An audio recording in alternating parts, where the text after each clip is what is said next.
Assalamu alaikum, welcome to my YouTube channel Saad Al-Quran Academy. Myself Sayyid Saad. I hope you all are fine. Alhamdulillah, I am also fine. آج ہم پڑھیں گے سبق number 23 جس میں ہم اردو پڑھنا سیکھیں گے.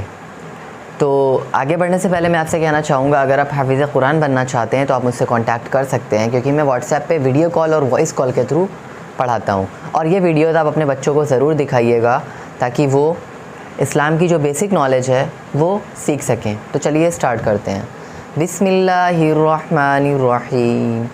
ماجد اور ساجد کا ایک اور سوال. ماجد و ساجد کا ایک سوال. الفاظ عصر، مغرب، اذان، نماز، عرض، واقعہ، سبق، عمل، عزت. عصر کے وقت چھٹی ہو گئی. ماجد اور ساجد اپنے گھر گئے.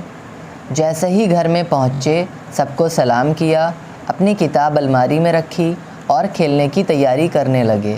مغرب کی اذان ہوئی تو دونوں نے کھیلنا بند کر دیا. نماز کے لیے چلے گئے. نماز پڑھ کر مسجد سے گھر آئے تو سبق یاد کرنا شروع کر دیا. سبق یاد کرتے کرتے ماجد نے کہا، کلمہ شہادت کا مطلب تو یاد ہو گیا، یہ بھی معلوم ہو گیا کہ حضرت محمد مصطفیٰ صلی اللہ علیہ وسلم اللہ کے رسول ہیں، لیکن یہ نہیں معلوم ہوا کہ حضرت محمد مصطفیٰ صلی اللہ علیہ وسلم کب پیدا ہوئے، آپ صلی اللہ علیہ وسلم کی زندگی کے حالات کیا ہیں اور آپ صلی اللہ علیہ وسلم نے کیا بتایا. ساجد کل کو مولانا صاحب سے یہی دریافت کریں گے. استاد صاحب کا جواب.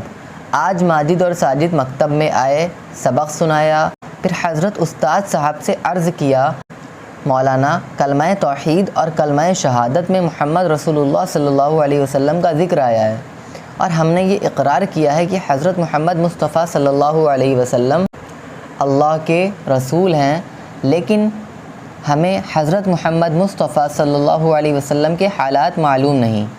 مہربانی فرما کر حضرت رسول اللہ صلی اللہ علیہ وسلم کے کچھ حالات ہمیں بتائیں. استاد صاحب اس سوال سے بہت خوش ہوئے. آپ نے فرمایا، بہت اچھا، میں تمہیں حالات سناؤں گا. یہ 1-2 دن میں ختم نہیں ہوں گے، کئی دن لگیں گے. میں آپ صلی اللہ علیہ وسلم کی پاک زندگی کا ایک ایک واقعہ تمہیں سناتا رہوں گا، تم یاد کرتے رہنا. مگر دیکھو، ہمارے حضرت محمد صلی اللہ علیہ وسلم کی زندگی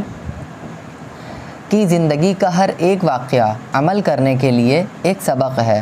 تم ہر ایک واقعہ کو سن کر یہ غور کرنا کہ اس سے کیا سبق ملتا ہے. میں بھی تمہیں سمجھاتا رہوں گا کہ اس واقعے سے یہ سبق ملتا ہے، پھر اس پر عمل کرنے کی کوشش کرنا. آج ہمارے اندر خرابی یہی ہے کہ ہم کانوں سے سنتے ہیں، کتابوں میں پڑھتے ہیں مگر عمل نہیں کرتے. اللہ میاں نے فرمایا ہے کہ رسول اللہ صلی اللہ علیہ وسلم کی زندگی عمل کا نمونہ ہے.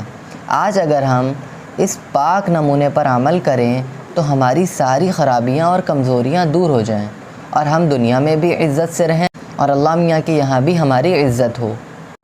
سوالات. عصر کا وقت کب ہوتا ہے؟ مغرب کی اذان کب ہوتی ہے؟ ماجد اور ساجد عصر کے بعد کیا کرتے تھے؟ رسول اللہ صلی اللہ علیہ وسلم کی پاک زندگی مسلمانوں کے لیے کیا ہے؟ رسول اللہ صلی اللہ علیہ وسلم کی زندگی کے ہر ایک واقعے کو پڑھ کر کیا کرنا چاہیے. دوستو thank you so much for watching. جزاک اللہ خیرا. آگے کی ویڈیوز میں ہم نبی صلی اللہ علیہ وسلم کی زندگی کے بارے میں بات کریں گے. Thank you.